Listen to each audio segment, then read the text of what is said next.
Season 5, Episode 48 of Brackets, Bubbles, and Bid Stealers. I am Sam Fetterman. That is Jonathan Lipkin. Jonathan, how are we doing on this Friday afternoon? We are doing great. First of all, first show after the New Year. Happy New Year to everyone. And what better way to celebrate the New Year than with Season 5, Episode 48 of Brackets, Bubbles, and Bid Stealers, plus a huge weekend of conference play ahead. I am currently watching Fairfield Merrimack on the... Oh, and happy Mac Friday to everyone. How could I forget? I'm watching Fairfield Merrimack. That is on the left TV. On the right TV, I have the live stats for that game. Like a true Mac fan. You are on the monitor. And we have a packed show, a big rundown. Just kind of quickly going to recap some of the stuff from the last week. We haven't done a show since I think last Thursday or Friday. Yeah, that sounds right. So we did miss all of the stuff from last weekend. What a move, bud.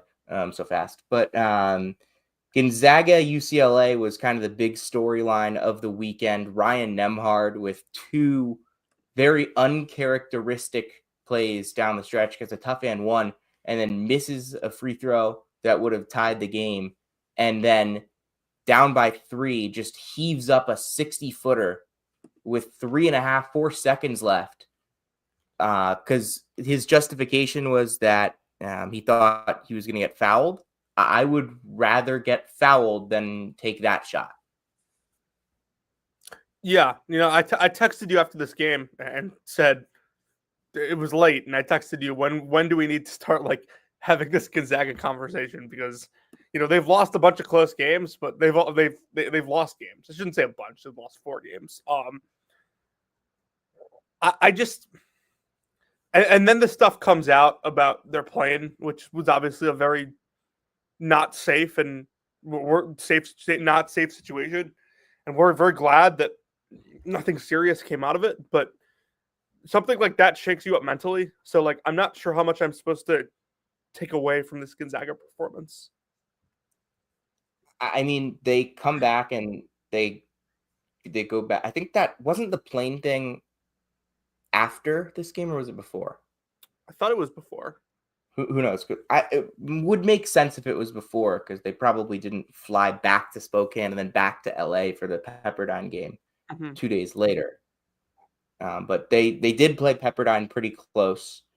They only beat them by 7. They were up 20 in the second half of that game, but they gave up a big run, and it was close for most of the rest of the way. But they ended up winning by 7. They led by 8-12 for a lot of that second half. So close-ish for a Gonzaga WCC game. Then they came back and they pummeled Portland last night. But, I mean, Gonzaga, in terms of chances for big wins, that Baylor win, it's huge for their resume, considering that, I mean, they have that Baylor win. They don't really have any. San Diego State away is another big one, but that's their first 2 big games. Now that's the losses to West Virginia, Kentucky, UConn, UCLA. Their last 4 games against top 50 opponents are all losses, and they're all close. I still think Gonzaga is really good, and I don't think anything will convince me that they're not really good, but maybe they're not one of the 5-6 best teams in the country that we thought they were. Yeah, and from an NCAA tournament perspective, if you want to compare, last year, we were having serious conversations about whether they'd make the NCAA tournament at this time.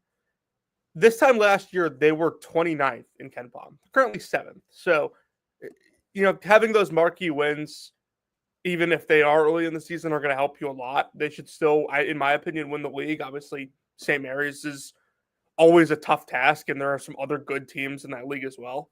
But they should win the league. They should win plenty of games to probably stay above the 5 line like they were last year. They don't have a marquee non-conference game, I don't think, in the middle of conference play like they did last year with Kentucky. But nonetheless, the conference is better, which I think should help them.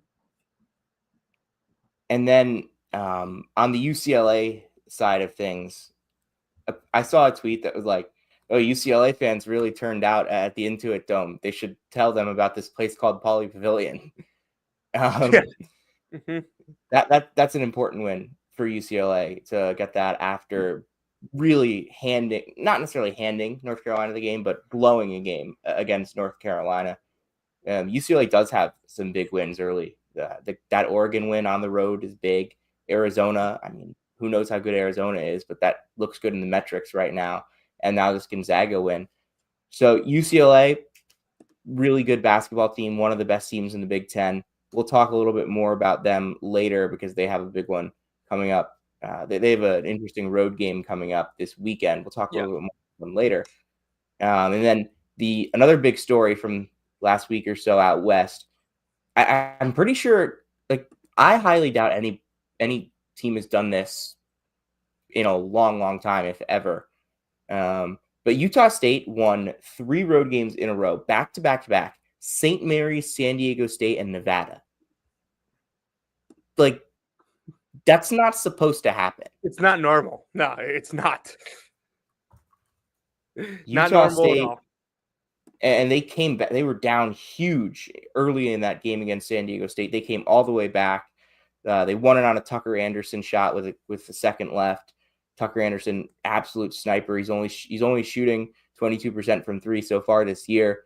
Once he gets into rhythm, this Utah State team could be even better than they are. He shot 37% on high volume last year at 6'9" for Central Arkansas as a freshman. If he gets settled and starts hitting shots like he did against San Diego State, he hit 4 threes in that game, and he had 16 points on just making only 1 3 in the Nevada game. If he's a piece that they can rely on, because he hasn't really been very reliable for them. If they can start relying on him a little bit more, it makes this team even more dangerous than they already are, with that duo of Mason Falslev and Ian Martinez, which is one of the best in the country, regardless of conference. I mean, those two are so good.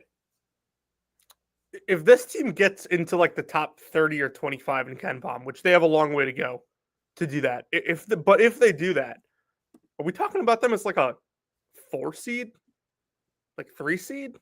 Because they have a damn good resume. Right, like they're 4-0 against Quad 1 right now. Their only loss is Quad 2, and it was probably going to teeter borderline Quad 2 versus Quad 3. A loss to remotely close right now to getting into Quad 3. So not like Really? a bad loss by any means. So if you hold serve here, maybe you pick up, a road win or 2 that I mean, they've already picked up the road wins. Right.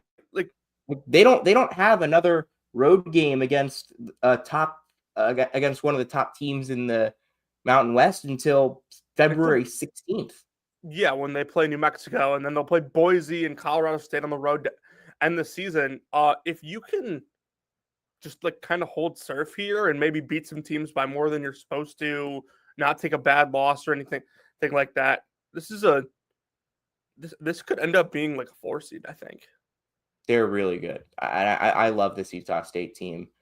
I've been high on them since I've been high on Utah State, I think, for like 3 straight years, like successively, like no matter what is going on there. I just look at their roster and I'm like, damn, this is a good roster. This is a good team, yada, yada, yada. Just shout out to what they've been doing. And kind of the side storyline for that is that Nevada is now 0-3 in the Mountain West, 2 home losses, 1 to Colorado State and 1 to Utah State, and a road loss to Wyoming. All 3 of those losses are by 5 points or fewer, but Nevada, there was a moment in time where Nevada looked like they could have been maybe the best team in the Mountain West. After the MTE, that was Charleston. They beat VCU. They beat Oklahoma State by a good amount. They were 6-1 coming out of that, 36th in KenPom, and now they're all the way down to 61. They're 8-6. They kind of need to pick up a win tonight at the Pit for their tournament resume.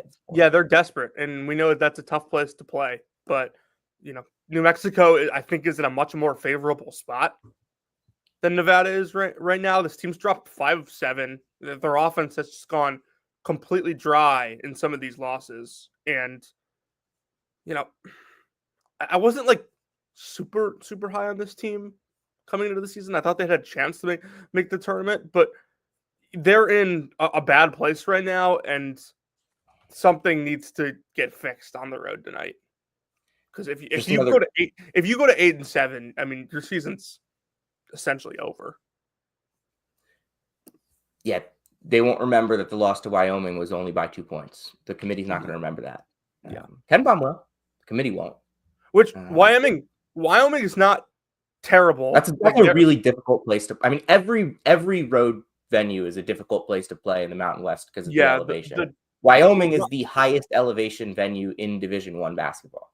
Yeah, Rocco talked about this when we did the Mountain West preview, how the elevation in that conference on the road just like dramatically changes, like for every team. Like there's no like sort of team that's like used to being able to do that.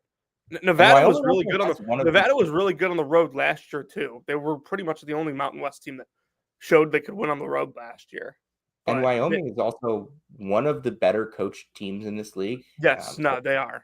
I mean, Sundance, they rebound, they hit shots. Turnovers pretty definitively not a bottom 3 team in this league. Yeah, they're not awful. They could pick some teams off. I would not be surprised at all if they beat 1 or 2 more of the top 5 or 6 going into 100%. And then, all right, moving on to another big story from the week. Kansas loses at home at Allen Fieldhouse. No Shahada in this game because Zeke Mayo was the Ken Palm game MVP, Jonathan. Yeah, very rare situation there. I would like to give an honorary Shahada to Javon Small. 13 points, 11 rebounds, 6 assists. He played all 40 minutes. Absolute warrior. They needed him. They needed every bit from him. Hit the game-winning free throw. Drew the foul that get them to the line for the game-winning free throw. West Virginia's had trouble getting in to Lawrence for this game. I don't think they arrived until like 2 a.m. because of flight mishaps or whatever. Then when they woke up, the power was out in the hotel. And they show up to Allen Fieldhouse, and they're up 38-20. They're up. They led by a lot for most of the first half, really. Kansas didn't score until there were more than 5 minutes played in this game. West Virginia, without Tucker DeVries, without Amani Hansberry, goes to Allen Fieldhouse, picks up a 62-61 win. Jonathan, is this more about West Virginia or Kansas? I think it's both. If you're going to make me choose, I'd say Kansas. But I think West Virginia deserves all the credit in the world here. I mean, everything pregame that you possibly could imagine goes wrong for a team did. You know, you're down 2 of your 3 best players. You're down. Your plane doesn't get in until super late. You have to take this weird route to get there. And it's a day game. You're playing at the toughest place to play in the country, arguably. Actually, it's probably not arguable at this point, based on what Bill Self has done there. And West Virginia goes in there. Their defense plays extremely well, and they get the win. A game that they controlled for the most part. I think there are so many positive things I could say about Bill Self as a basketball coach. And I don't know if these problems that Kansas has are able to be overcome. I think that I said this a few weeks ago that like Kansas doesn't have to be married to playing Dickinson, Harris, and Adams together as much as they do. Mm-hmm. But if Storr and Griffin are just going to be complete non-factors when they are on the floor, then yeah, like you do have to do that. And that's the problem. The problem isn't that the guys that they have had for years aren't good enough. It's the fact that the guys that are coming in haven't been able to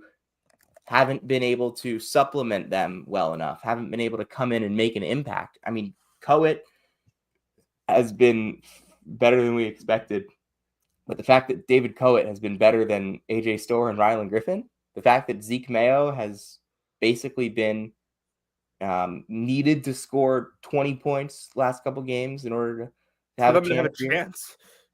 Yeah, I mean, just not a good look for Kansas so far. And on the West Virginia side of things, they've now won 6 in a row, dating back to the third game in Atlantis when they beat Arizona in overtime. They host Oklahoma State tomorrow. Then they host Arizona on Tuesday. We don't know when Tucker DeVries is going to come back. We don't know if Tucker DeVries is going to come back. So I don't know how much stock I can put into West Virginia not knowing the status of Tucker, but seeing them go to Allen Fieldhouse and win without him, it's honestly one of the more impressive things that I've seen in a long time. Darian DeVries' first game as a first Big 12 game, and he goes to Allen Fieldhouse without the guy who's been his best player, his go-to guy for the last 3 years plus this, and wins. It's unbelievably impressive from West Virginia. I don't want to buy too much West Virginia stock, but I definitely bought a little bit this week. They are really good. They're 10-2, number 20 defense in the country. Moving on from this game, I was not able to see everything that happened in this game, but I saw a little bit. Creighton really needed these two win. Creighton really needed this win over St. John's, and they got it 57-56, making the last second stop they needed. They really didn't play all that well in this game. Ashworth turned it over a ton. As a team, they turned it over a ton. They didn't hit a ton of shots, but St. John's doesn't hit a ton of shots either. And when you have Ryan Kalkbrenner and you can make life difficult for guys around the rim offensively, then you can make life difficult for St. John's, because that's where they get so much of their offense.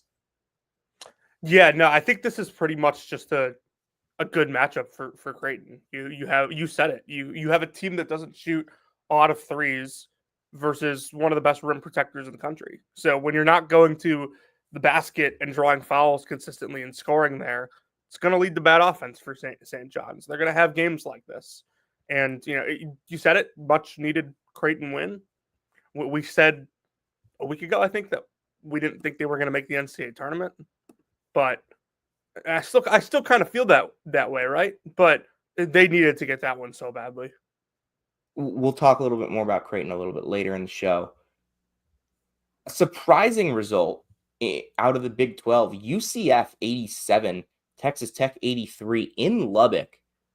I feel like I just have to recalibrate my Texas Tech thoughts right now. Yeah. Because they have just not been as good as I thought they were going to be.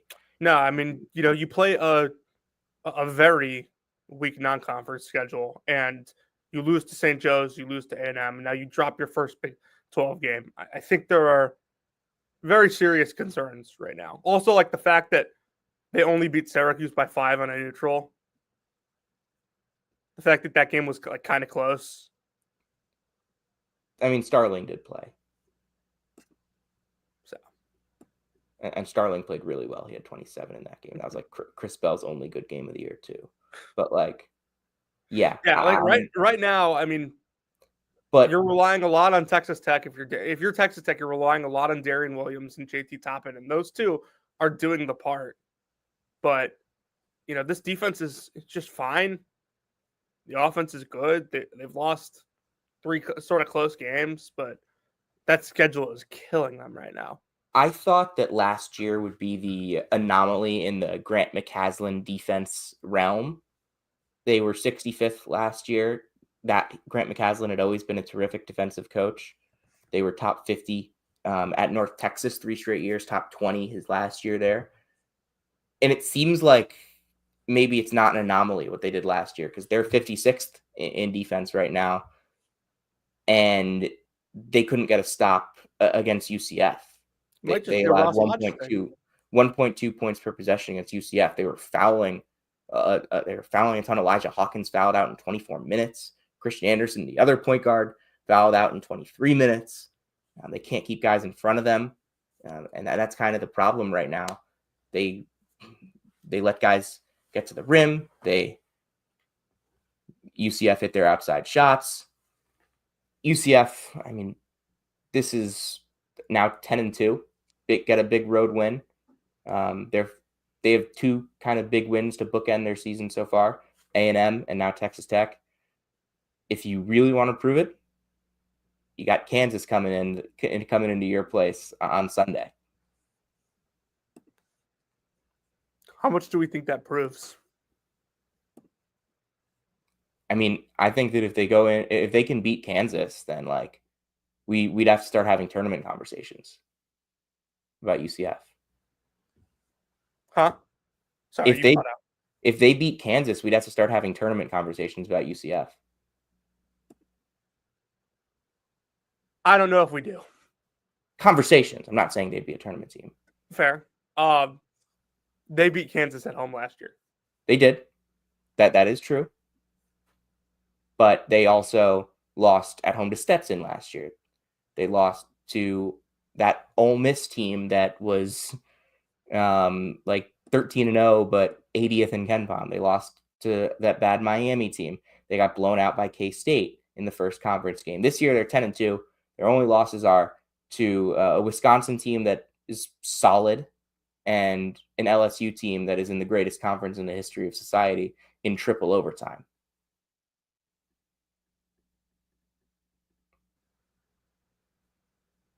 So I also just want to credit Johnny Dawkins for the fact that, like, hey, it hasn't blown up in his face yet, and we really thought this team would blow up in his face.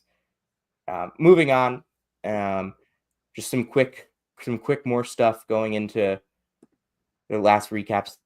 Melvin Council took over for St. Bonaventure, getting to the basket with a couple big buckets down the stretch against VCU.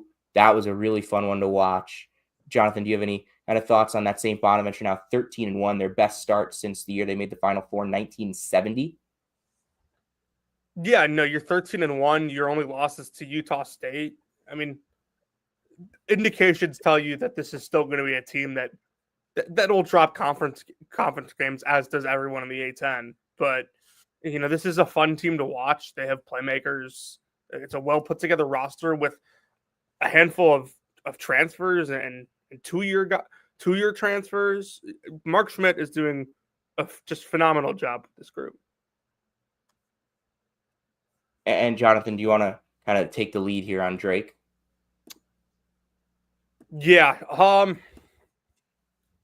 It's just hard to be overly concerned. Like, if you know the nature of the Valley, good teams in the Valley lose these games, and UIC is good. UIC is better than I thought they would be. I don't know if they're a top 4 team in the league, but I feel pretty confident in saying they're a top 6 or 7, which is good enough to beat anyone. Drake also almost lost that. Like, they needed like double overtime last year at UIC late in the year, and that UIC team was much worse, in my opinion, than the one that we've watched this season so far. I still think it's a very like weird constructed roster.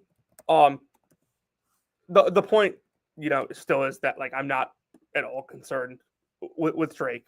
They lost one game on the road in a place that like they've struggled in the past. I like UIC is they're an offensive rebounding team, and I think they've gotten some favorable stuff with variance so far. They've won multiple games in overtime. They've won multiple conference games in close fashion. I think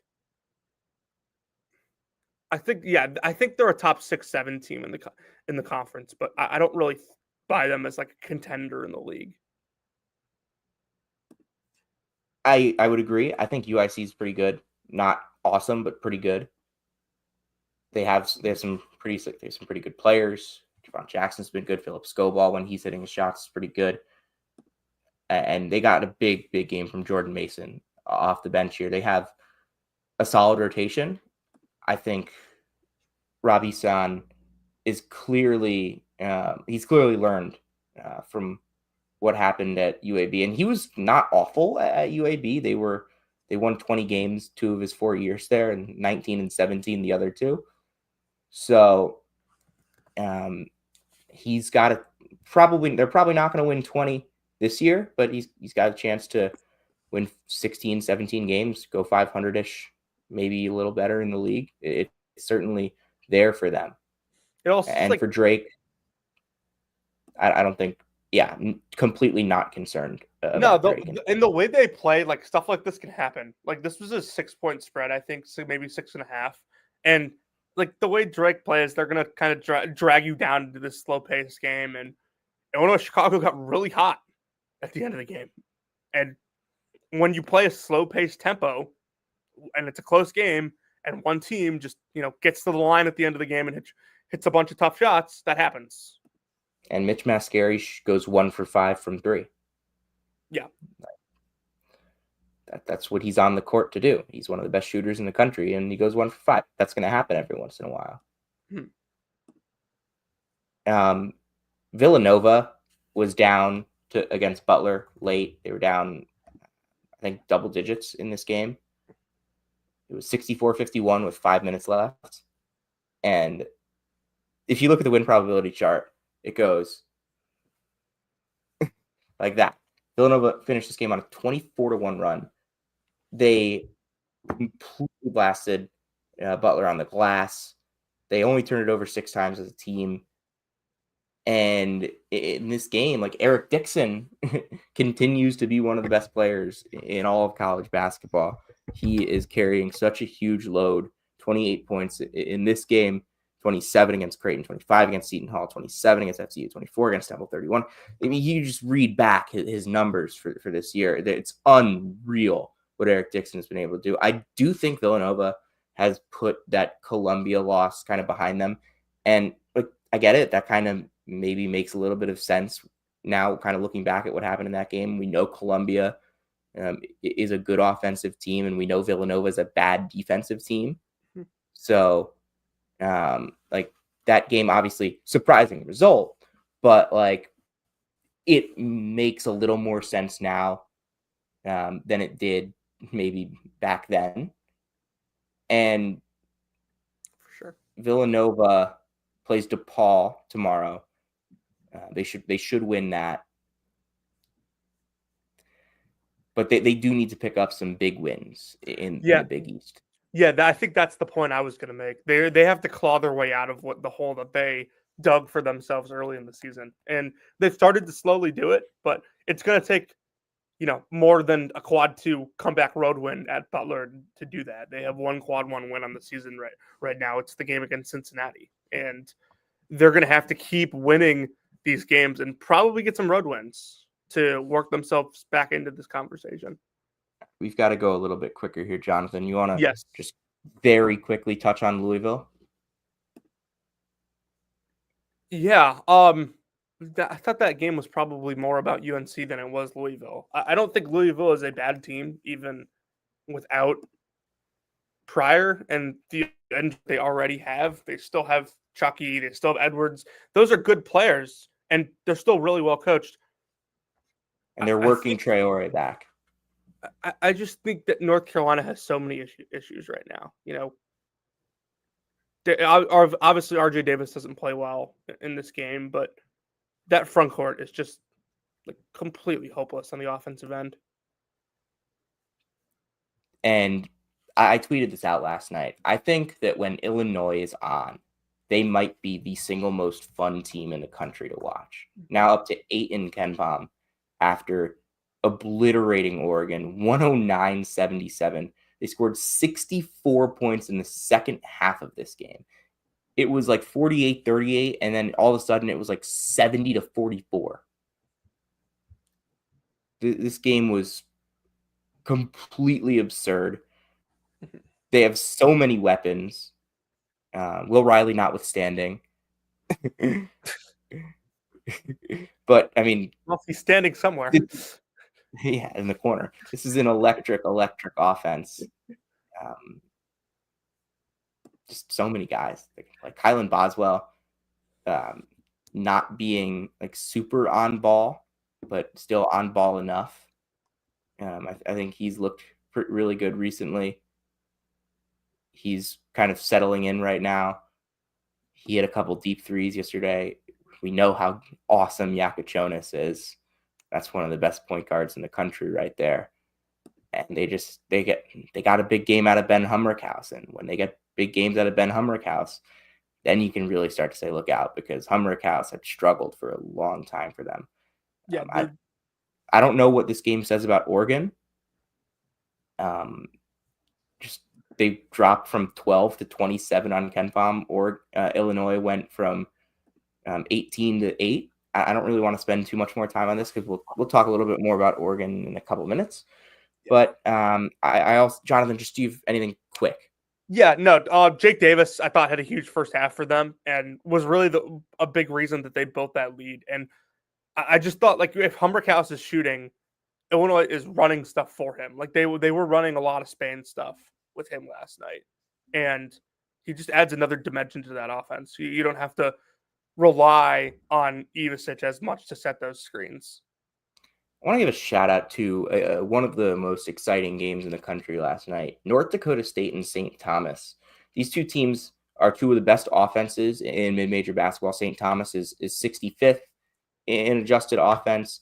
They are 38% three-point shooting team. They're 14th in the country in effective field goal percentage as a team.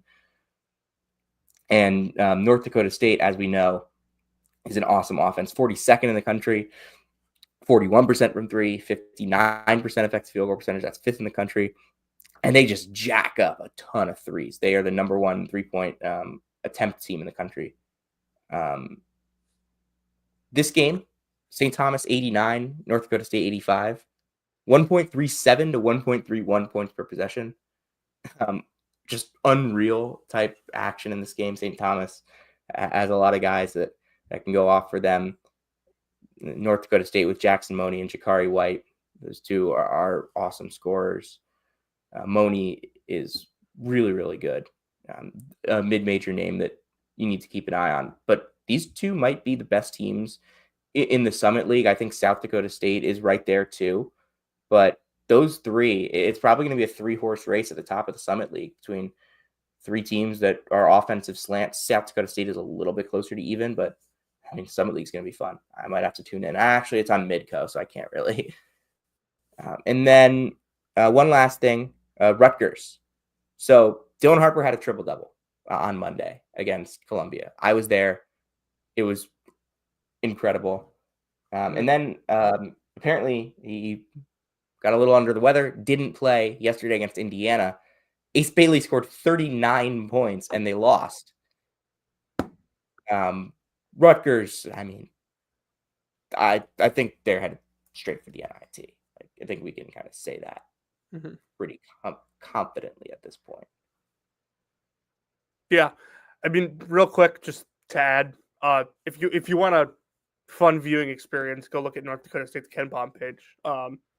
It's doing all sorts of fun things. But yeah, no, Rutgers probably they don't have enough beyond Dylan and Ace right now, and it doesn't appear. And I think they have enough to win games. I don't. They'll definitely steal games. Great.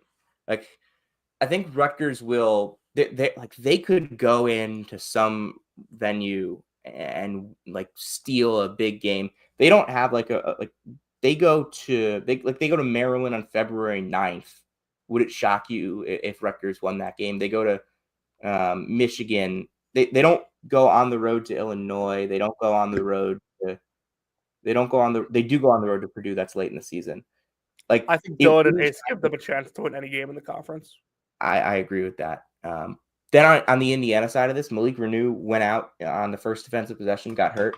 Not sure how serious that is, but basically it allowed them to slide Mackenzie Mbako to the 4, and they hit 12 threes in this game.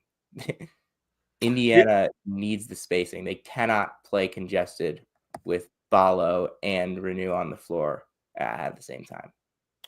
Yeah, last night, Luke Goody plays, what was it, like 24 minutes, hits 3 threes. I think you need more of him out there. You're only playing him about half the game right now, and you get a really good offensive output with him playing 24 minutes last night. He gets 9 points. He gets 3 threes. Obviously, he's not the world's greatest shooter, and the spacing is probably going to make him a worse shooter throughout the season than he was at Illinois. But it just seems like a better recipe when he's out there. Very, very quickly, Maryland loses to Washington. Maryland was up to 11th in KenPom after dismantling Syracuse. Then they only won by 15 against Maryland Eastern Shore. And then now they go on the road and lose to Washington. They're all the way down to 24 in KenPom. I still think like this might be a top 20 team, but that was not. They were not very good in the second half of this game. Ostabor was really good. Zoom Diallo had a big game, and we know what DJ Davis can do when he's scoring the ball. I don't really know why they haven't used him more. He's had some big games in some big wins for them. He was awesome in the Washington State game. I like DJ Davis a lot, and I think it's good that he played really well yesterday. And then Penn State Northwestern. I didn't watch this game. Jonathan, what did you see? Dude, it was a complete joke. Like, I'm not saying that Penn State is like this, like not going to draw fouls team, because they're really aggressive. We know that, and we know that they're going to shoot a lot of twos and get to the line. But that I cannot believe Chris Collins contained his composure during that game. Northwestern shot 21 free throws to Penn State's 45. It felt like there was a foul at every time down the floor. It felt like it was, and then at the end of the game, Northwestern runs a great set for a three. Barry misses it. They get the offensive rebound. Player blocks the shot on the rebound, but like the ball is like above the rim and like hit the rim, and one of the Penn State players, I forget who it was, just like what goes up and like hits the rim on his way up, when the ball was still clearly above the cylinder. And better yet, Brooks Barnheiser, after that, grabbed the rebound and scored to tie the game.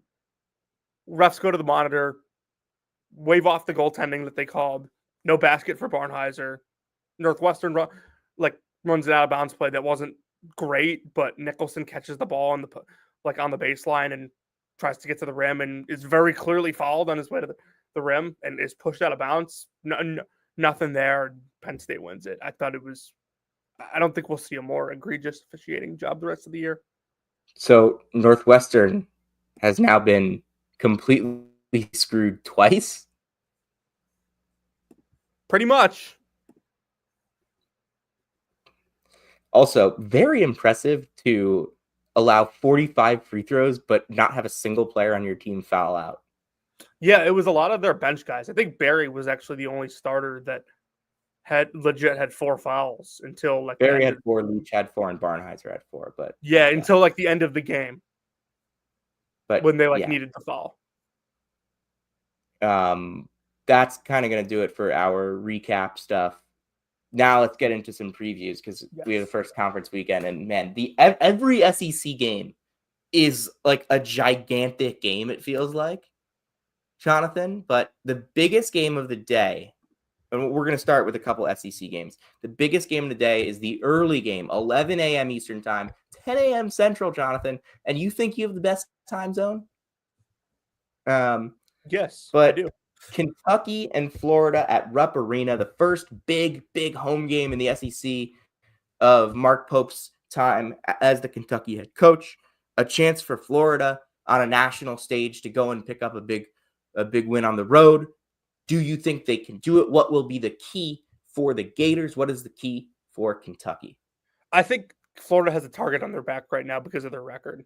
And, Rupp is going to be super amped tomorrow. Just be the first conference game of the Pope era. You drop that game to Ohio State. I actually thought they looked pretty impressive against Brown. But this is a team looking to get off the right foot in conference play. And, I just feel like this is a good spot. We know Ruff's tough to go in, and it's good. Like, Florida's not just going to keep winning these games. They're a very good team, maybe a 1 or a 2 seed when it's all said and done. But this just feels like a really good Kentucky spot. And I first of all, I mean, I think the X's and O's are going to be phenomenal in this game. From a pure like analyst standpoint, watching this game is going to be incredible. Jonathan, I also like Kentucky in this game. Kentucky's kind of, I think, their best performances this year, their most impressive performances this year, have been in the fastest games they've played, and both of these teams want to run. I think they will be able to run, and I think that Florida has, in terms of their backcourt, I was listening to Three Man Weave, and I forget who it was, made the point that like their best defenders in the backcourt are great on ball defenders, not quite as good off ball defenders. And with Kentucky, you don't have a guy that you stick your on ball defender on because everybody can go out there and make a play. Yeah, it's as team basketball as it gets with them. I think this is a big spot for Kentucky. They'll win this game by like 6 or 7, lead for most of it. Crowd will be into it the whole time. It'll just be a real feel-good type win for Kentucky. And I think Florida will look good too. I think it'll just be a really good game. I don't think either team's going to run the other out of the gym. Although I think it would be more likely that Kentucky ran Florida out of the gym than Florida ran Kentucky out of the gym. I'm with you on that. This was also a really fun game in Gainesville on the first conference Saturday last year. Aaron Bradshaw played his best game or had his biggest moment as a Wildcat with the block and the three. Obviously, Aaron Bradshaw then had a big game against Kentucky this past month. Mm-hmm. But I think that's going to be a really, really fun ball game. I don't really have much more to go into on that one. Yeah, no, I don't either. I think that's going to be super up and down. It's going to be a fast played game. Like I said, I think there are going to be a lot of people, clipping sets when this game's final. Next up, Oklahoma and Alabama. I know it's one spot down in the rundown, but we're going to get to it. Another thing that they mentioned on Three Man Weave was that if you remember 2 years ago, the Alabama team that was the number 1 overall seed, they went to Oklahoma in the SEC Big 12 Challenge on a big win streak. They were 8-0 in the league. Oklahoma, this was a team that didn't make the tournament, and Oklahoma killed them. You remember this game? I think we talked about it on the pod at one point. Well, yeah. Was this 2 or 3 years ago? 2 years ago, 2023. Because Oklahoma also went to Alabama in the SEC Big 12 Challenge in 2021 and won there, I believe. I believe I'm remembering that correct. I mean, yes, they did 2021, but yeah, that was I just remember watching that was one. Kruger. That was Lon Kruger. But Oklahoma 13-0. Jeremiah Fears has been unreal this year. But I think this is where it kind of runs out. Oklahoma is a really good 3-point defense, but like Alabama is a good enough shooting team. I know that the 3-point percentage isn't there for them yet, but we know they have enough shooters, and I think that there's a variance pendulum that kind of could be swung in this game for both these teams here. And Alabama's going to have the crowd on its side. They're going to have that environment. Big SEC game. It's a good spot for Alabama. Yeah, listen. Like Oklahoma's 3-point defense, I think, has been almost entirely like variance based, and I don't want to like not give their defense credit, but like they're the 74th ranked defense in the country, and that's because they're 4th in 3-point percentage and they force turnovers. But Alabama is going to get up the threes whether you like them or not, and the only way. I don't think Oklahoma is like a good 3-point defense when it comes to preventing threes. I think they're a good 3-point defense when it comes to like teams have missed threes against them. Alabama's going to get them up, and Alabama can win games whether they make threes or not.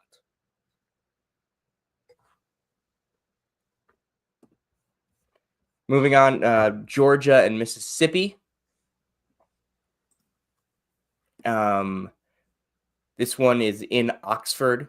Both of Mhm. these teams had strong starts to the season. Mississippi is 11-2. Georgia is 12-1. Georgia did struggle with South Carolina State. They were down big in that game. They were down 17 early in the second half. They came back and won. They do now have Deshane Montgomery back. This is the first big game for Deshane Montgomery.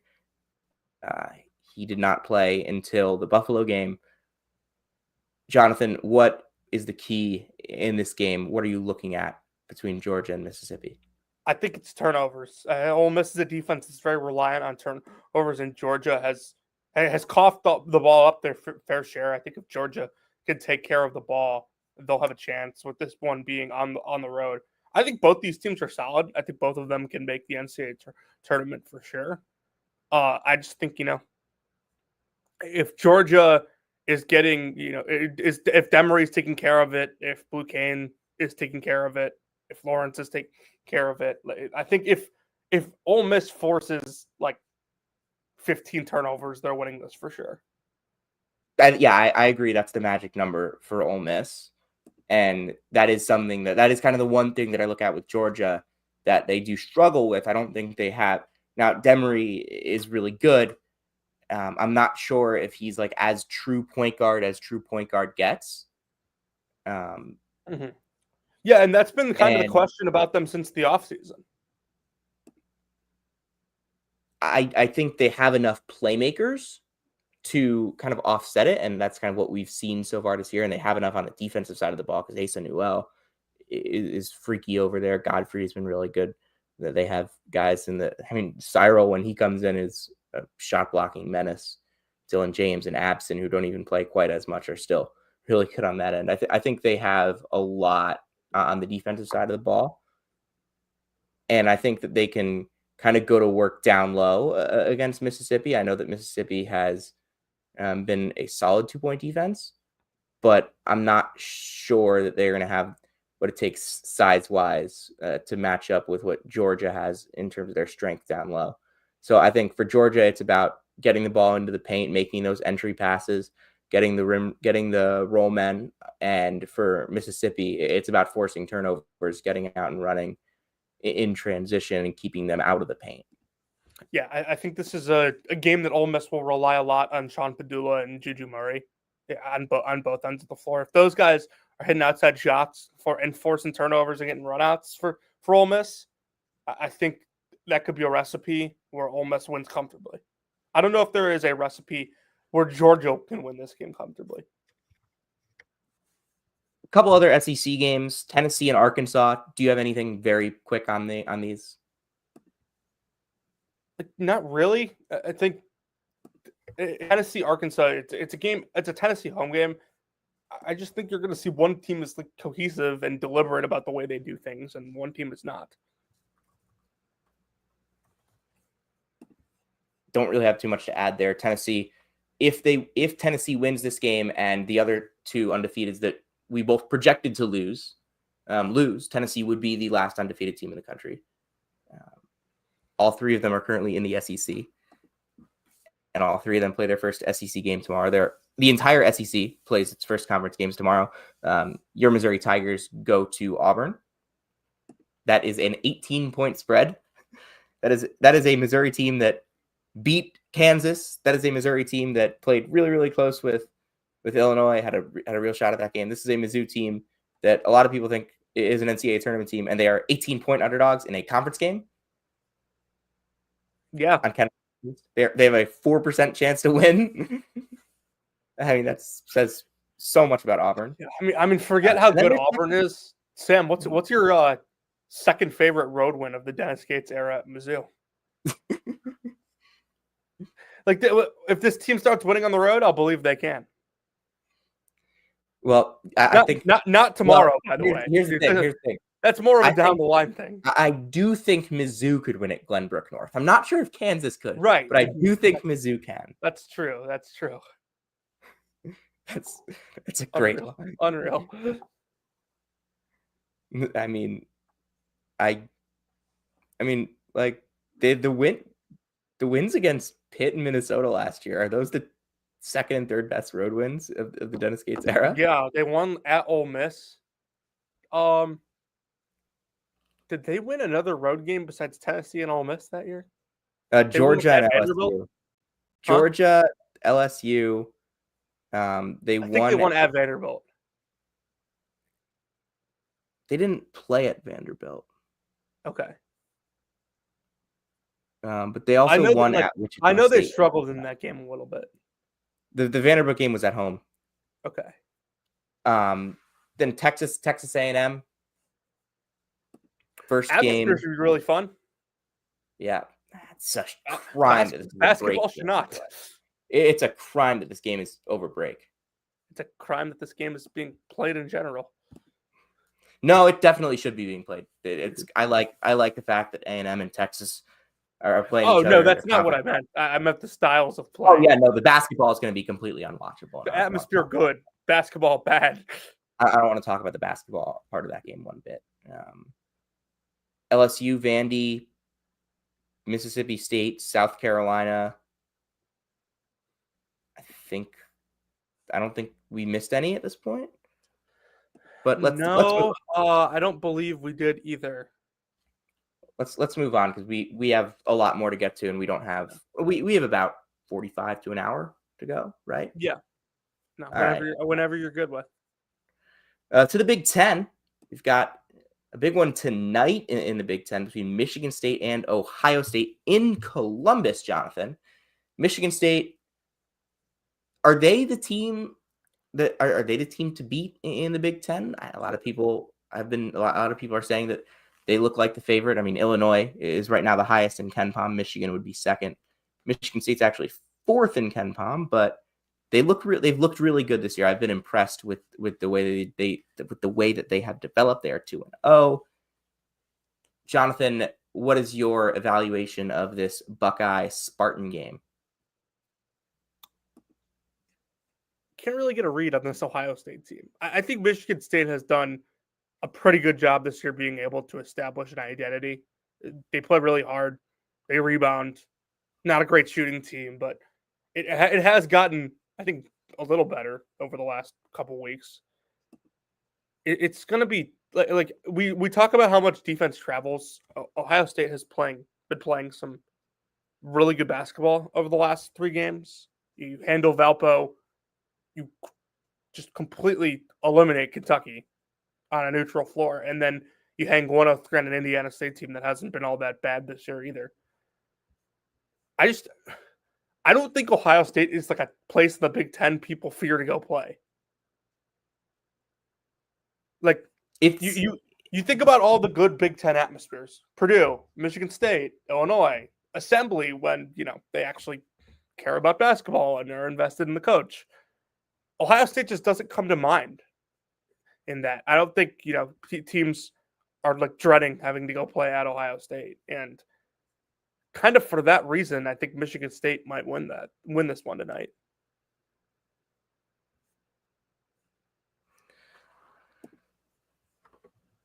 Am I misremembering this, or did Minnesota go and win there 2 years ago?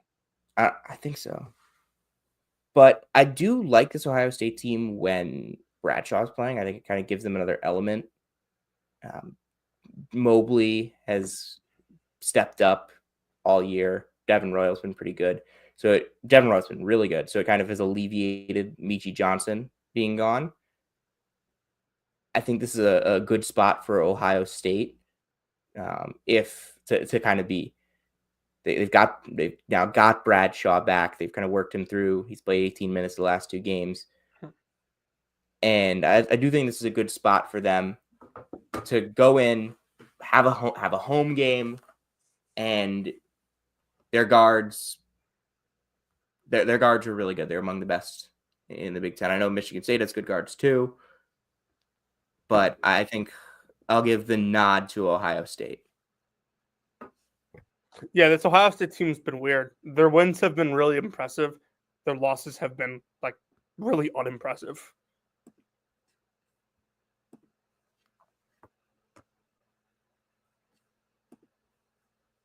Oh, what's next on the red? UCLA, Nebraska? Can UCLA walk into Pinnacle Bank? it remains to be seen. I'm going to lean no. I like this Nebraska team. I know that you didn't like them at all in the offseason. Yeah, not one bit. I'm I'll still take the L I'm on that. not sure how good they are. I'm not sure how good this Nebraska team is, but I'm gonna trust Pinnacle Bank. I'm gonna trust that they'll go in, that they won't let a West Coast team walk into Pinnacle Bank and walk out with a victory. I just that's not gonna happen. That doesn't happen. Although I will say this should be a Friday night game because all the good Pinnacle Bank games are, or a Sunday, Friday. I feel like when was the last time you remember like a big Nebraska basketball game on a Saturday, dude? In conference. When's the last time you remember a big Nebraska basketball game before last year? Good point. Mm-hmm. But yeah, if Midwest teams are not walking into Pinnacle Bank, I'm damn sure that West Coast teams are not walking into Pinnacle Bank. All right. Anything else from the Big Ten that you want to cover? Let's look at let me look real quick. There's Maryland, Oregon, two teams that are going to be a little desperate after what happened this on Thursday. That game's on Sunday in Eugene. Do you have any thoughts on that one?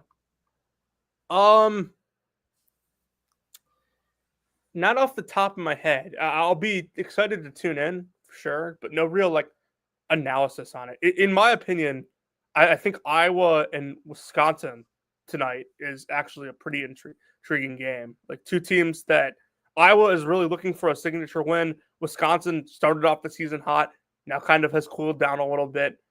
I think Iowa could really use a eye-popping road win like that. It's really hard to go in there and win. Like Michigan did it, but it's really hard to go in there and win. Mm-hmm. I think I would probably lean Wisconsin in this game. I'm really not sure how Iowa is going to. I'm not sure how Iowa is going to defend the inside in this game. I don't think they have. I don't think Iowa's 2-point defense is very good. It's not. It's 285th. No, Wisconsin should probably get to the line when they want. Well, Iowa doesn't foul a ton. If there is resistance, that is.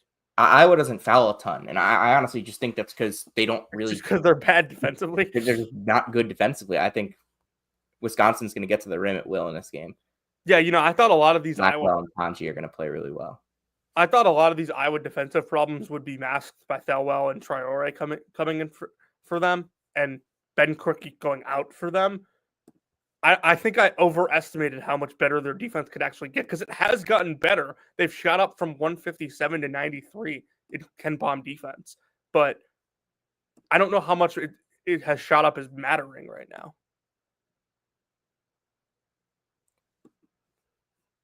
To the Big East? Yeah. Did you decide to go to this game? I've been looking at tickets all day. My friends who I've talked to going about it are very hesitant, and we're still making plans for this. But it's a later game, and it's currently 3:30. So yeah, 8:00 your time game. That could kind of be like a last minute decision. How far is the drive again? It's an hour. There's also never traffic going into Milwaukee. Tickets for $29. Yeah, I know. That's really good. Oh man, Merrimack is up 25. My friend also wants to go to this casino in Milwaukee. I don't know why, but I threw out the idea. Let's talk about the actual game now. Okay. Let me pull this up. So I think this is a Creighton team that's just going to struggle on the road all year. Their defense is just fine. They don't force turnovers at all, really. Their defense is basically just relying on Kalkbrenner rim protection. And Marquette is a team that has no problem. If there is a team in the Big East that I think can challenge at the rim, it's St. John's and Marquette.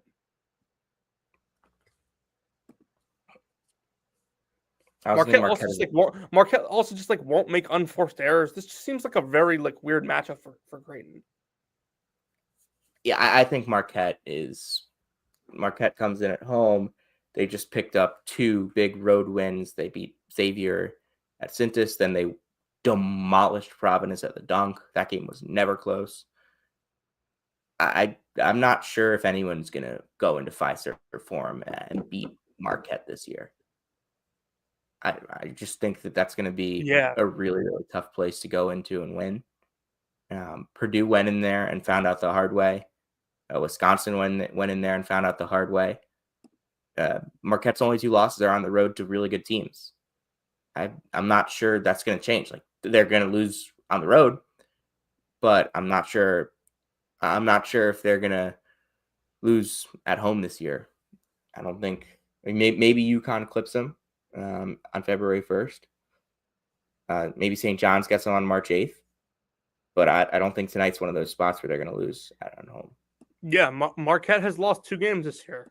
To Iowa State on the road, to Dayton on the road. That Iowa State game, I believe, was tied at 61, like midway through the second half.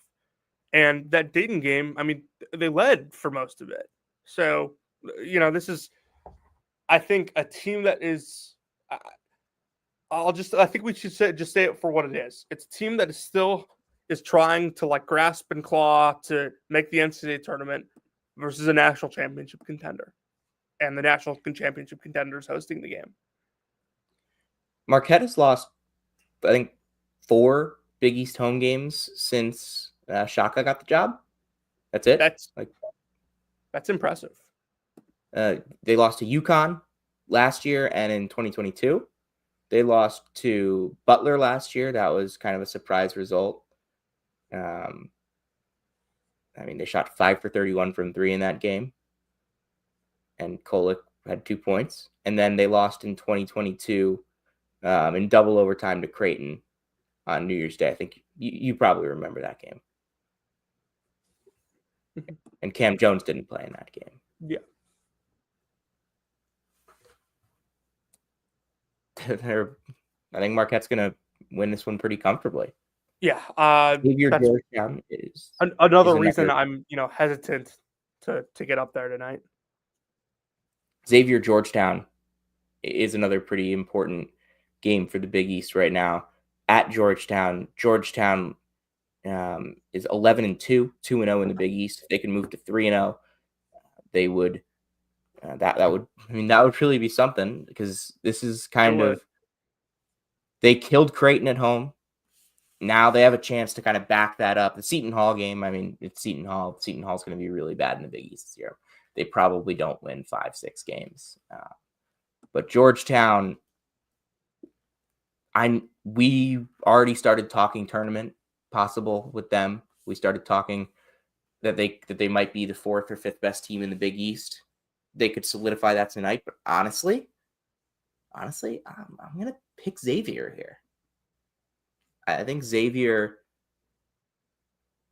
has the shot makers to kind of not have to go in and challenge down low against Sorber. And I don't really think Georgetown's on-ball defense from their guards is excellent. It's been better than I expected. It's still not excellent. So I'm going to take Xavier here. I think Sean Miller is probably still a better coach than Ed Cooley, closer than we would have thought over the offseason. But I'm going to take Sean Miller, and I'm going to take that Xavier team with all their shot makers. Yeah, it also just feels like one of these games that's close is bound to swing Xavier's way, right? Lost at TCU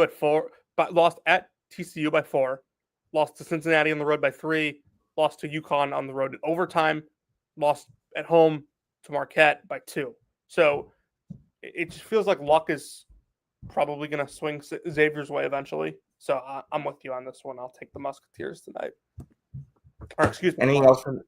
It is tonight. I'm wrong. only two Big East games tomorrow: Butler, St. John's, and Villanova DePaul. And then you've got on Sunday, UConn, Providence is the only one. Is that game at UConn? It's in Stores, 2:00 on NBC. That could be a murder. It could. Big 12. Big 12. Battle of the Cougars, Houston and BYU, two teams that are in search of a big win. BYU does not have a win against a top 60, against an opponent better than 60th in KenPom right now. Houston does not have a win against a team better than 74th in KenPom this year. That will change for one of these two teams when they play. Houston is an 11-point KenPom favorite. I think it's going to be a real interesting test to see how Igor Demin and this BYU team handles that type of pressure, because nobody plays the way Houston does. And I know that they're not going to see another team like Houston aside from Houston, but it's something that going into Big 12 play, this type of test, a team that's going to pressure the crap out of you, a team that's going to blitz all your ball screens, I really want to see how BYU can deal with that, because just how good are these guys, you know? Yeah, I also think it's interesting because, it's one thing we talked about with BYU in the offseason is, hey, like this team might not look like they have a ton of size, but they'll be good rebounding. They're guys, they have guys that are good rebounders, and that's showed so far. They're the number They're one. Also pretty big. They're the number one defensive rebounding team in the country. I think they're positionally big. I don't think they're actually like they're not like big, like front court big. I mean, Traore is like, is this just saying Traore is not 6'11"? Like, yeah, we know. Like, well, he's 6'6". Keita's 6'8". But Keita has a crazy wingspan. No, that's what we're saying. Like we said in the preseason, hey, yeah, this might not look like a team that's going to be really good at rebounding because they're not like tall in the front court, but they will be. And if like they're the number one defensive rebounding team in the country, in Houston, we know how much they do on the offensive glass year in and year out. I'll give the advantage to Houston here because they're at home, but I wouldn't be shocked if BYU was in this one and hung around. I think Houston wins semi comfortably. Like BYU hangs, but BYU hangs, Houston pulls away. Not necessarily hangs, pulls away, but like hangs as in it's like an 8-point game most of the way. Okay. Gotcha. Like Houston, it'll be close enough, but it won't ever feel like BYU is gonna win. That's kind of where I stand on this game, and I can live with that. I don't really think Houston has anything to prove. They do need big wins, and they don't really have huge games on their schedule in January until they go to Allen Fieldhouse January 25th. That's like the first that's their first game against a top 30 KenPom team. They don't face Arizona, Texas Tech, Cincinnati, Iowa State, Baylor until later in conference play. So, I mean, Houston should start 1, 2, 3, 4, 5, 6, 7-0 in Big 12 play. I think I would be a little bit surprised if they don't. If they're worse than 6-1, I would be very surprised. Yeah, I think that it also probably helps Houston, and I'm sure Calvin Sampson loves that they're flying under the radar a little bit right now. They don't have this huge target on their back like they did at times last year and the year before, especially. Baylor, Iowa State is another pretty big game in the Big 12. This one is at Hilton Coliseum, a place where Iowa State doesn't lose very often. They were undefeated there last year. They only lost. They lost 3 times there 2 years ago, and they lost 5 times there in 2022. But they didn't lose there last year. That's kind of the point. They haven't lost there this year. I don't think they're going to lose there yet. Yeah, I don't either. I really don't buy Baylor yet. I don't think this defense is significantly better than it has been in past years, and I think Iowa State's a legit national title contender that has really taken the necessary steps to take that next step forward as a program in terms of improving the offense while still maintaining a good to great defense. And Iowa State has one of the best home court advantages in the country. You said it all. I don't really have much more to say there. I think it's going to be a really, really tough spot for Baylor, considering how good these Iowa State guards are at getting to the basket, and also the fact that, hey, Iowa State, these guards, they're great at getting to the basket. They can also hit some of their outside shots. Baylor doesn't really have a ton of rim protection. They have second side rim protection. I don't really think they have primary rim protection, and that's kind of the issue. Because I think Iowa State is just going to be able to get to the basket in this game, and they'll run up and they run up the court these days. Iowa State plays pretty fast offensively, but they will still kind of lull you defensively. And I think it's just really impressive what they've been able to do this year. I think they'll continue to be able to do it. They went to the Mountain, they went to Colorado, and they were challenged, but they pulled away and won that game. And it doesn't have to be a huge Keyshawn Gilbert game every night. Josh Jefferson had 8 steals in that game. Curtis Jones came off the bench and scored 20. Iowa State has a lot of guys. Yeah, Jefferson fits like a glove with this team. The best fit of anybody in the transfer portal. Easily. Him and who? Chaz Lanier. Yeah.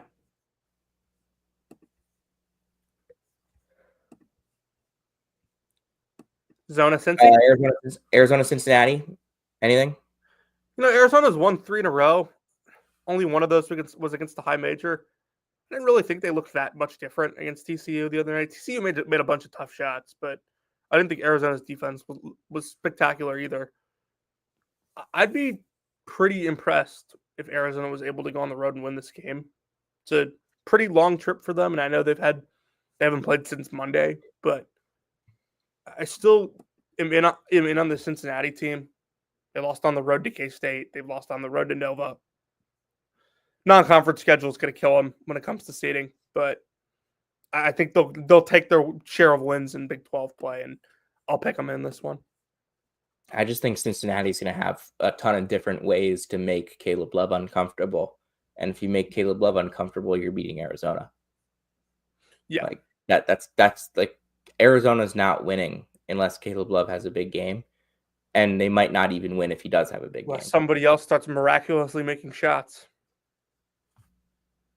You have Bradley has hit 7 threes this year. Lewis has hit 5.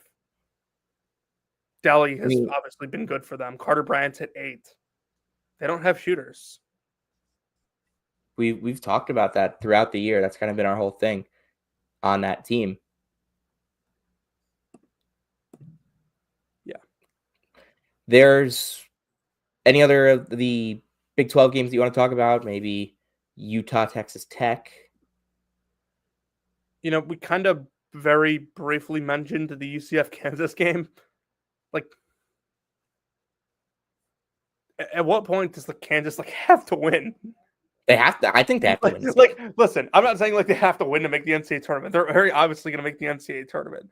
But if Kansas loses, they have the Michigan State win, they have the Duke win, those are holding up much better than anyone thought they would. But they gotta win a road game at some point. Moving back to, I don't think there's anything else we got to cover in the Big 12 unless you want to do Arizona State, Colorado. No, I think that's it. I didn't really get to say it, but I'll buy stock on this West Virginia team. I think they play really good defense, and I think they have 2 guys that can create their own shot and get a bucket. If Tucker's back. When he's back. And that's the reason I'm not all in on them. I bought a little bit. I think they're a little reminiscent of Iowa State and Otzelberger's first year. Their offense is not nearly as bad, but I think they're a little reminiscent of that. I actually like that comparison because I loved that Iowa State team with. I mean, I loved Isaiah Brockington and Tyrese Hunter. It is what I loved. I didn't necessarily love that team. I just loved Brockington and Hunter. Will we ever see a quad in the NCAA tournament that's as bad as that one? We don't need to talk about that every time. There's one. So there is one game of note in the ACC, and there will be weeks where there are 0 games of note in the ACC. Yes. There is only one team of note in the ACC, and I mean, but like Clemson playing against like Clemson, 80% of their ACC games are going to be against teams that are like 85th in KenPom. That's not a marquee game. Like Duke if Duke goes on the road to a decent team, it's basically the only game in the ACC that matters. And you know what the thing is? Duke has already played one of their marquee road games. It was Louisville. And they struggled in the first half, killed them in the second half. Duke won a conference game by 23. It did not cover. It didn't cover. They are 7-point favorites on the road against a team that might be like the 3rd best team in the league. Might be. I mean, they're probably like 5th or 6th, but like they might be 3rd. They go to Boston College in like 2.5 weeks. They are projected as a 19-point favorite there on the road. They're projected as a 16-point favorite at the Dome. There might not be 16,000 people there. you know how like do you know what the attendance number was for Syracuse in their last game? No, I don't. Hold on, I gotta find it because it was a bad number. I mean, I watched. Your tweet was great. Which one? What do you even say during the timeout? And does anyone listen? The attendance. They actually did listen and clawed their way back into it. And then the attendance was 14,437 for an ACC game. Yeah. Syracuse is now 121st in KenPom. That feels 121 spots too high. I thought you were going to say too low. That would have been great. KenPom loves the Qs. They're 6 and 7, and they might be like the 14th best team in the ACC. But man, those analytics. But on the Duke SMU game, Jonathan, you want to take that? Yeah, I think this is going to be one of Duke's toughest games the rest of the year for very obvious reasons, like we mentioned. But I actually was high on this SMU team in the preseason. I think they've started to look better. Their schedule lately has not been great, but they beat Virginia at home quite handily. They go on the road and score 103 at Boston College. I do think that there's reason for optimism with this team. They're really good on the glass. They play tough. They play physical. I think this is going to be a tough one for Duke to go in and win. And I'm tempted to say that like SMU will win just because I don't think Duke's going, 19-1 or 20-0 in conference play. But all things considered, Duke has better players here. I think if Duke can apply the ball pressure that they have all year and really make those guards in Boopie Miller and Chuck Harrison uncomfortable, I don't think Duke is a team that SMU is going to have tremendous amount of success on the glass with. So, as tempted as I am to say SMU wins this one, I'll pick Duke. I don't feel comfortable picking against Duke in an ACC game at this point. Against anyone that isn't Carolina? Honestly, I don't really even feel comfortable picking Carolina to beat them. What is the current spread right now of Duke at home against Carolina in February? Oh, that's got to be 13. Oh my god! I don't care what the number is. Yeah. If it's like above 10, like Carolina has to be like I will not bet it because I'm not betting. I'm not going to bet against Duke, but especially in a game like that. But if that number is above 10, I feel like Carolina should be like an auto bet for gamblers. That's why I think that spread's going to be like 8.5 max, unless Carolina's like really I think bad. Vegas is probably smarter than just like going with the Ken Palm spread of that game.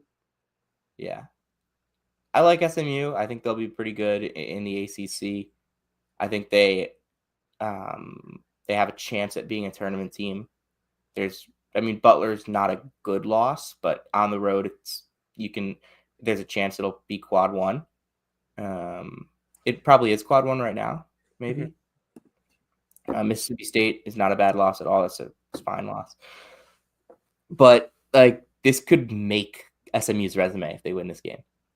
Like they don't really have many more chances. Like they have like Pitt and Clemson.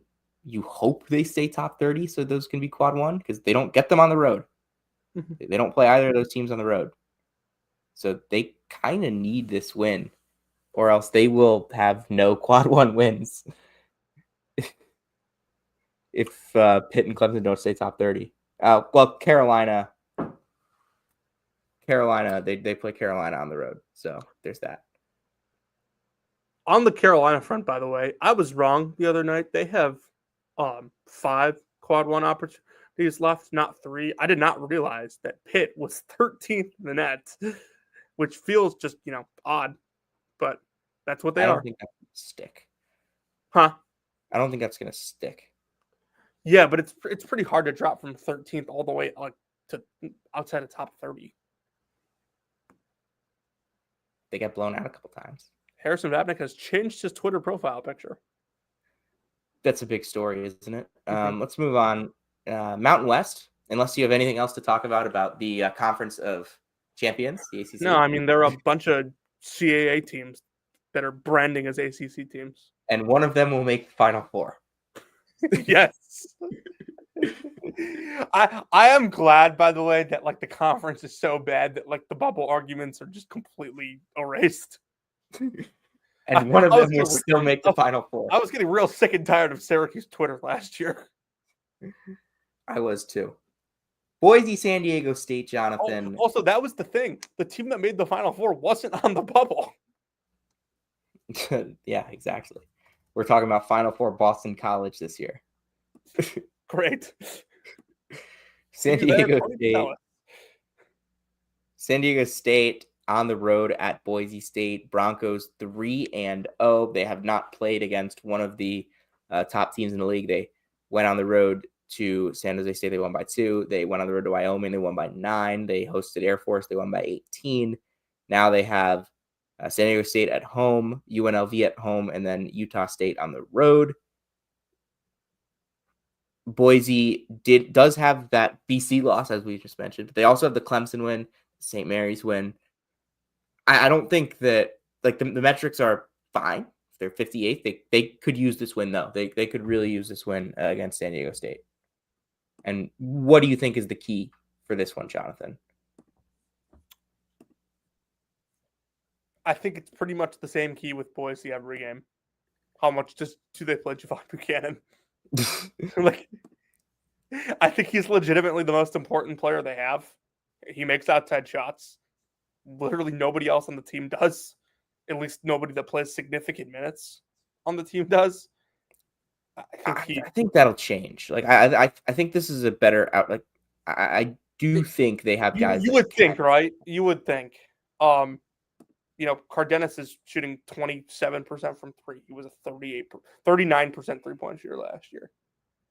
Although like Stanley is not this bad. David Hardy's not this bad. If you go look I think back, Meadow can do good. If you go look back at Cardenas's like numbers from the last couple of years, he's like alternated years shooting well from 3. It's weird. Anyway, but I mean, it's not like Buchanan takes a ton of threes.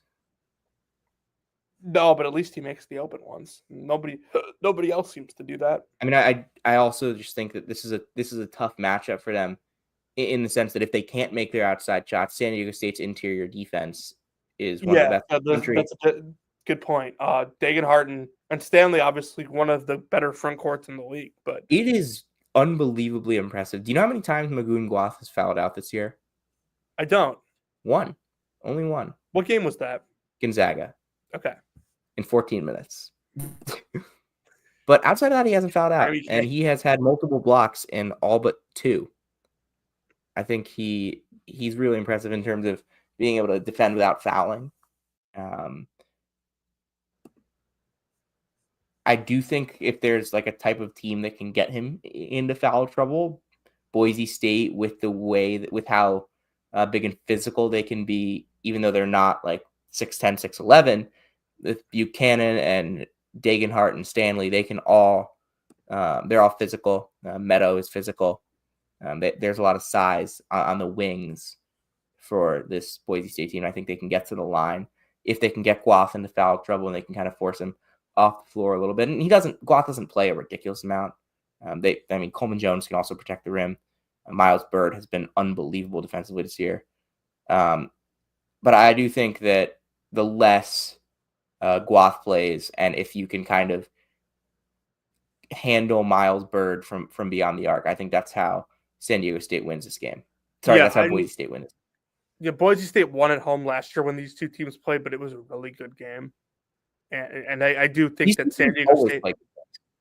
Huh? These two teams always play good games. It does feel like that, doesn't it? There was the Max Rice game 2 years ago. Yes. Mm-hmm. They played, I think a couple of years ago, they played like 42-37 or something, and 58-57, and then they played again in the Mountain West final, and it was 53-52. Boise State won. You are correct. It was 58-57 at Boise in 22. It was 42-37 at San Diego State. Jesus. I remember that game. That is, and that was wild because like that was a San Diego State team that was like number 2 in defense, and that was a Boise State team that was top 20 in defense. Yeah. Jeez, that's Texas A&M versus Texas A&M. Virginia versus Virginia.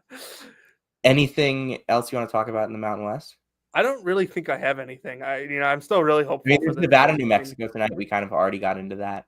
Yeah, I'm really hopeful for this Boise team still. I think it's pretty undeniable right now that Utah State's the best team in this league. But, I know San Diego State and them are close in Ken Palm, but Utah State now holds a win at San Diego State. I think San Diego State, I still believe in them a lot. It's really tough to stop believing in teams when they have a consistent identity and stick to it. I pretty much know what I'm getting out of them on a nightly basis. Let's go to the WCC. Really fun one between Washington State and San Francisco. If either team wants to have an at-large case, they're going to need this win for it. Washington State is without Cedric Coward for the rest of the season. Isaiah Watts is also going to miss a couple weeks, so I think this is a tough spot for them, even at home. And I know San Francisco has Newberry out as well, but Malik Thomas has been unreal as a scorer. I think that he's going to be able to do enough in this game. I know, Washington State is a solid defensive team, but Isaiah Watts is one of their better perimeter defenders. They are good, and I think that losing him is going to make it a little more difficult against San Francisco's really strong backcourt scoring. I'm going to go San Francisco on the road here. Is this the first time we're going to go opposite on this one? I'll take Washington State. Interesting. Washington State. I love Washington State. Washington State's one of my pet teams. Honestly, I have a bunch of pet teams in WCC. I have Washington State, San Francisco, another pet team. Honestly, I'm not. Pacific, kind of a pet team. These are my two pet teams. State's really only bad loss in the last month, or really only loss in the last month, has been that Washington game where Washington got up and actually maybe starting to improve. If we're being completely honest, Washington State's won their last 3. It did feel like San Francisco really was looking ahead in that Pacific game last night, but at Pullman, Pacific will do that to you. Yeah, they will. They will. Pacific's gonna get one of these. Like I don't know who they're gonna beat, but they're gonna beat one of like the Santa Clara, San Francisco's, Washington State, Oregon State. They're gonna beat one of those four. Is Pacific going to finish as the lowest rated KenPom team that we don't have a single bad thing to say about the entire year? Yeah. Like what a Green Bay. I will say, like they can't hit an outside shot. Like they cannot hit an outside shot to save their life. They do not have any shooters. Yeah, but I don't think that's like a. I don't think that's a negative thing. Have, that's like, just like what it is. Put the ball, like the guys that they put the ball in the hands of, like Fisher cannot shoot, Ralph cannot shoot, Washington cannot shoot. So like that's kind of where they're at right now in terms of that. Yeah, I mean, I'll take Washington State at home. Both teams are dealing with injuries. So I did say something bad about Pacific. You didn't really say anything bad though. You're just saying what it is. But that's bad. It's a bad thing. Okay, fine. They're off the list. And like, they have been like, they played pesky. Like they're pesky. They're not good. They're pesky. Well, last year, who were the teams that are like that we talked about a lot? Like Green Bay for sure. I mean, they were good. Like they were legitimately good. And like Lafayette, when they started losing games last year, we just kind of stopped talking about them. Yeah. I mean, I talked about Lehigh when they started winning games last year.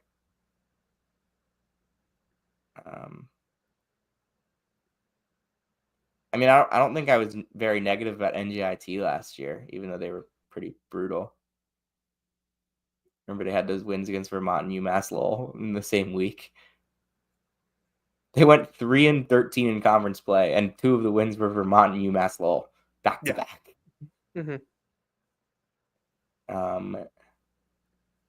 That's all I got for the WCC. Let's just go quickly to the A10 and then just run through some other mid-major stuff. So I was at Rose Hill on Tuesday, and St. Louis looked really, really good. They're fully healthy now. Well, fully healthy.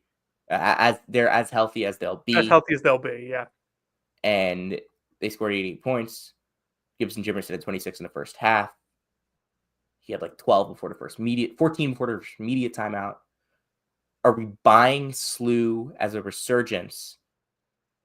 And do we think they get the win tonight at Chaffetz against St. Joe's? Do I think they get the win tonight? Yes. Am I buying the resurgence? Not really. I just, I think this team's pretty far from complete. Last year, they were at Indiana State. Like Shirts had a legit good defense. This defense is not good. They don't really have a Jason Kent type player. Anya does some of the things that he did, but far from all of them. Anya did a lot of those things the other day. I also just don't think that Fordham's any good. No, they're not. They're not. I'm just saying, like, Anya looked the part the other day. St. Joe's is like bound to like slip up in one of these games soon. Not that like losing at St. Louis in a game that you're favored by 1 would be a slip up, but I thought it might have been the UMass game the other day. I'm honestly buying St. Louis. Maybe not as like a top 50 team, but like they're a lot better than that KenPom number right now. And I'm not sure they're gonna like they have a huge stretch coming up. Joe's, then Bonnie's, and then VCU. I'm not sure they win all 3. I'm not even sure they win 2. But I think that there's a good chance that St. Louis finds themselves in the top 5 of the A10 at the end of the season. I think that, like, I trust Josh Shirts. I think he's really smart. Jimerson has started to make those outside shots. I mean, he's made outside shots his whole career. He's awesome.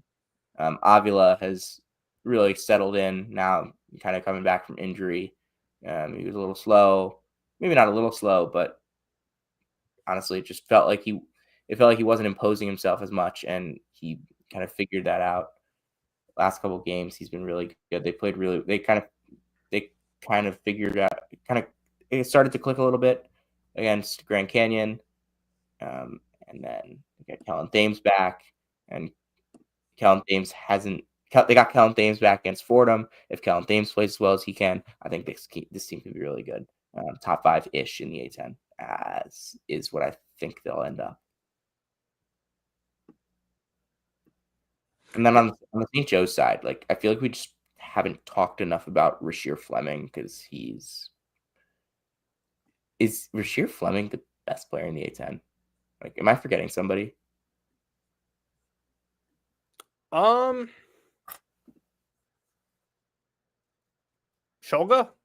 Oh yeah, Shulga's unreal. But like Fleming is averaging 16, No, he has 9, been really good. 1.4 assists. He's shooting 41% from 3, 3.4 stocks per game. I mean, I've heard people say that he can end up as a lottery pick. Yeah, he has started to definitely show up on like NBA guys. Show up. He's gonna be like, I would be surprised at this point if he's not a first round pick. I haven't like looked at mock drafts at all recently, but like I mean, I just listened to the no ceiling. Like, yeah, there's no denying how impressive he's been this year. All right. Anything else in the A10 this weekend? There's VCU plays Loyola. I don't really want to talk too much about Loyola at this point because of the injuries. Yeah, it's a moot point. It's they lost all 3 in like Hawaii. They're missing too many guys for me to even consider going to that game on Saturday. Yeah, I mean, I think I think you could consider going because VCU is fun. Sure, like VCU is really fun. Bama Sil might also be in the conversation for best player in the A10. So like, I mean, at this point, are we down to 2 A10 teams with a chance for an at-large? I mean, I don't think VCU is out. Yeah, maybe like 2.5. But yeah, Bonnie's. It's kind of weird because, like, we think Dayton's definitely an at-large team, and then VCU, but they need to avoid losses. Yeah, as long as they avoid bad losses, Dayton I think is fine. And then like VCU has taken Dayton's got to go like 15-3, 16-2. 14-4 probably. 14-4. Yeah, I was gonna say maybe like depending on who. I think one more is probably fine, but it's weird because like you have them and then you have VCU, great metrics, but really wins aren't there to show for right now.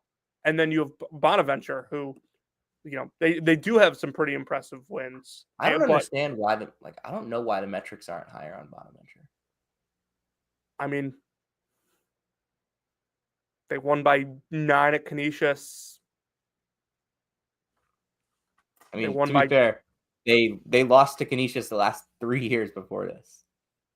Yeah, I think this might be a little different. I mean, they beat CSUN by a good amount. Like it's like you beat Buffalo by 10 at home. Like who? Yeah, I mean, but those are the rivalry games. Really, the rivalry games are metrics killers right now for them because of how bad those teams are, man. And it's also just like outside of their other wins, because they handled Northern Iowa and they handled CSUN. At this point, if you are a average team and you are not handling Northern Iowa in non-conference play, I will be out on you. All right, let's move on. That team just totally does not take non-conference seriously. I have a list of some stuff. You put something. I added one thing. Just some MVC stuff. We had a crazy night. We don't have a ton of time, huh? We don't have a ton of time, but go ahead. Yeah, no, just real quick. Shout out Indiana State, playing much better than I thought they would be. They took Bradley to OT the other night at Indiana State. Bradley escapes the victory. 2 teams right now, 3-0 in the league. Bradley, Northern Iowa. Does that surprise anyone? I don't think it does. 2 teams are 0-3 in the conference, that being Southern Illinois and Missouri State. Does that surprise anyone? Given Southern Illinois injuries, I don't think it does. So, really, that's it. I think it's a super competitive league like we expected. Bradley's good, Northern Iowa's good, Drake's good. I think everyone else you can make a case right now that they could be the 7th best team in the league, 9th best team in the league, or 3rd or 4th best team in the league. outside of those, 2 or 3 bottom teams and 2 or 3 top teams. All right. I have a couple things to go over. So James Madison, I was really big on them this offseason. They haven't quite lived up to how good I thought they were going to be. They're 8-6, 152 in KenPom. They're 1-1 in the conference. They got blown out at South Alabama. They come back and they beat Southern Miss. And then they got a big opportunity this weekend. They host Arkansas State. Kobe Julian has missed the last 2 games for Arkansas State.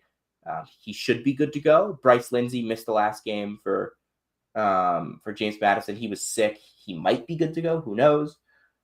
But man, like that, I think that could be a really fun one. I still like this James Madison team. I think Spradlin's a great coach. Mark Freeman starting to really find that groove. He can really play.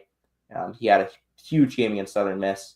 That was kind of his first, like, I've arrived here. This is his first KenPom MVP of the year. It was a big one for him. But we know how good Arkansas State is. They are really good. They're 11-3. They've won 6 in a row. They beat Memphis. They came back from 27 against UAB, who was not a serious team. But I like this as a game to keep an eye on, and I also want to mention Taron Todd, because we haven't really mentioned Taron Todd very much this year, but he's been incredible. Yeah, he's kind of like the X factor for them. Controls the game. Assist rate is really, really high. Do you have anything to add on that? No, I don't think I do.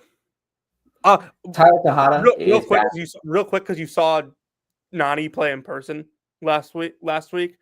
Arkansas State is going to be like crazy talented next year if they keep some of these. I mean, he's really good, but like I see why he's going to Arkansas State. No, I agree with you, but they're just going to be crazy talented for that level next year. And he needs to Onyx Nani, 6'10", 6'9", wing big that from the Phelps School in Philly that is going to Arkansas State next year. He needs to kind of realize that, hey, I'm a straight line drive guy. I'm not a finesse. Try and take a step back. I don't think Brian Hodgson is going to be at Arkansas State for super long. I mean, the thing is, like, if no SEC jobs open this year, like, is there going to be an SEC job that opens this year? I don't think there's going to be. Maybe LSU. I don't know. I doubt it, though, right? Like, all right, going back to the list of things because we're running out of time. Tyler Tejada is back. He's doing his thing for Towson. They picked up a big win in overtime on the road at UNC Wilmington. That's a really tough place to go into and win. They always pack it. They always have a great crowd. Opening night of conference play, they go in and win. And then they got to turn around and play Charleston 2 days later. I think this is a really tough spot for Towson, so I'm expecting Charleston to win.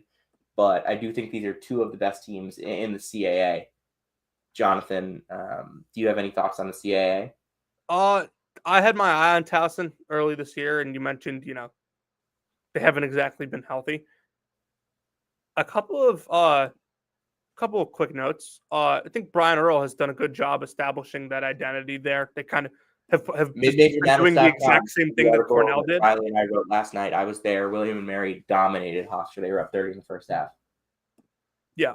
Elon having a sort of sneaky good year right now at 10-4, 149. And KenPom, I think they deserve a shout out. And I saw Northeastern actually play in person the other day when I went to go to that Northwestern game. They actually impressed me a bit. They got some guys that can score.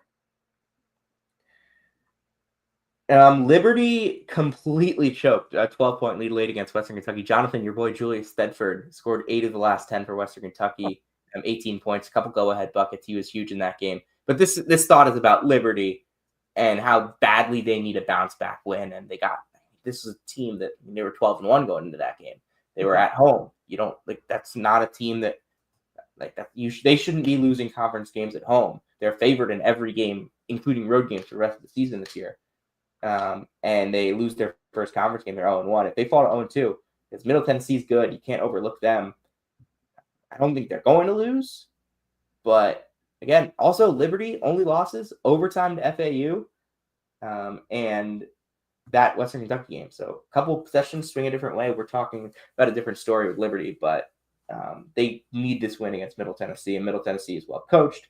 I've liked what I've seen from them. Justin Porter, Cameron Weston, Kamari Lands, Isam Mustafa. I am a fan of what Nick McDevitt has this year at Middle Tennessee. But I think Liberty needs this, and they're going to come out and play like they need it. Yeah, no, I think Liberty team was a sizable favorite in CUSA if Isaiah Enan wasn't hurt, but he is, which hurts their rim protection and it hurts their rebounding, and we kind of saw that against Western Kentucky. This is an important one for Liberty, one I think they will go out and get a bounce back win, but this league is going to be super, super competitive all year. All right, 3 more things. I'm intrigued by Oakland. Like, I know they had a really bad start to the season and they lost some of those games, but I mean, they really competed and punched above their weight class in Hawaii. And they come back, they lose to Arkansas, but their first game back in league play, and they just punked the number 1 team in that league, Milwaukee. Alan Mukeba and Buru Naivu. I'm gonna have trouble with that name all year. Buru. That's a fun duo. Like it's a fun front court duo. It's not Conway and Townsend. Like it's a fun front court duo. They can both score. They can both rebound. And like that team just hasn't made shots. Like they haven't made shots yet this year. Like if at any point they start to make shots, and I don't know if they will. Like they probably won't. Like if you're at this point in the season, you can't make shots. Like you can't make shots. But if they at any point start to make shots, they could be a threat in the Horizon League. They're 2-2, and they have a chance to go over 500 against Robert Morris at home. Any thoughts on the Horizon League, Jonathan? Besides, I don't think Oakland's as bad as their record, and they have one of the better coaches in the league, so I think they'll be fine there. I mean, not a ton of thoughts. Youngstown's 5-0. I think they deserve a shout out. They've won, what is it now, 8 games in a row. So they're Youngstown. I saw them in person. Pretty impressive defense from Ethan Faulkner's group. Yeah, I've talked about them a little bit. I think I mentioned them on the pod earlier this year as like a team that had been an offense slant for a long time, and they kind of roster changes. They have Gabe Dines now. They have Nico Gillette, EJ Farmer, Chris Carroll, and now they're real defensive slant. They struggle to score, but man, that's a really good defense. Yeah, no, this league has. Yeah, I think this league for being. Is having a really good year right now, and if it wasn't for maybe one or two of those teams at the bottom, I think they'd be even better. Hey, Jonathan, can UC Riverside put itself in the top tier of the Big West tomorrow? They play against UC Irvine. UC Irvine struggled with Cal Poly, and Andre Henry, who was a key piece of their defense, one of the best perimeter defenders. He hasn't played in a while. They've struggled without him, and he is apparently, according to the broadcast last night, out for the season, which is a big concern for UC Irvine. I think UC San Diego is the best team in that league. Can UC Riverside and Cal State Northridge is another top team in that league. There's 4 teams in that league that are really worth a lot of your attention. Riverside, Northridge, Irvine, and San Diego. Jonathan, do you think UC Riverside can put themselves in the top tier on the road? Yeah, I think it can. I think it's a game Irvine should win, but they really overlooked Cal Poly last night. And I want to say they overlooked them, but it's really hard to tell that if like this team just without Andre Henry kind of is what it has been over the last week or two. You lose. The Oregon State game wasn't a terrible result. Oregon State's a good basketball team, but you get blasted at Duquesne. You play Cal Baptist isn't bad. You go on the road and beat them, but then the Cal Poly game, even on the road, that's a game that it really felt like Irvine should have won by more. I wanted to bring this up, and I've been waiting till the end of the show to do this. I have a bet tomorrow with a friend that Riverside will score. Make sure I have this right. Riverside will score at least 60 tomorrow against Irvine. I think it's probably a good bet. Without Andre Henry, I'm safe there, right? I don't know if you're safe, but I like the idea. Good I'm making good process. And my very, very last thought, Furman is 13-1. Their only loss is at Allen Fieldhouse. They beat Belmont, Seattle, Princeton. They're projected favorites in all but 2 of their remaining regular season games, ETSU away and Stanford away. On Saturday, they are a 1-point KenPom favorite at Greensboro. PJ Smith has been awesome this year. He's shooting 48% from 3. He's probably the early SoCon player of the year favorite. But like Greensboro is a really tough-nosed, gritty defensive team. That's a tough place to go and when Mike Jones can really coach.